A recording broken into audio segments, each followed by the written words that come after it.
Après avoir disséqué un compte financier unique 2024 aux allures de miroir aux alouettes, voici venu le temps de l'ajustement budgétaire.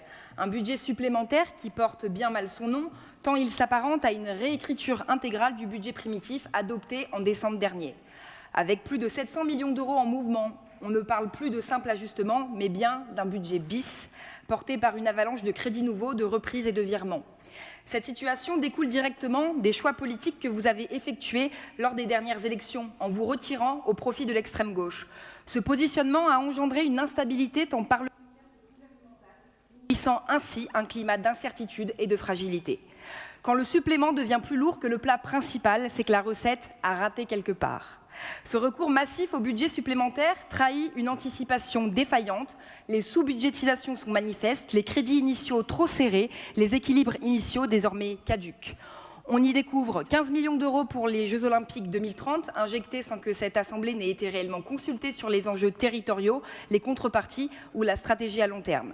Près de 20 millions d'euros pour le DILICO, une ponction imposée par l'État que vous intégrez avec une légèreté comptable déconcertante. Et surtout, une série de crédits réaffectés à la hâte, sans cohérence globale, sans ligne directrice lisible, comme si la région s'adaptait plus qu'elle ne gouvernait. Les chiffres sont têtus, plus de 41 millions d'euros de reste à réaliser en investissement fin 2024. Cela signifie que les crédits votés ne sont pas dépensés, que les projets stagnent et que les ambitions affichées s'évanouissent dans les lenteurs administratives. Et malgré cela, vous affichez une baisse de recours à l'emprunt, une baisse de façade, permise uniquement par cette sous-consommation chronique. Pendant ce temps, l'encours de la dette s'alourdit et la capacité de désendettement reste supérieure à 6 années.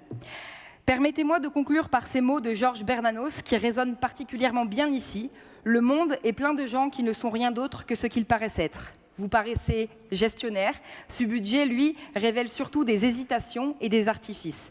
Mais peut-être pouvons-nous caresser l'espoir qu'à force de reprise et d'ajustement, vous finirez peut-être par aboutir à une bonne version. C'est tout ce qu'on peut souhaiter pour la région, pour les Provençaux, pour les Alpins, pour les Azuréens. Je vous remercie.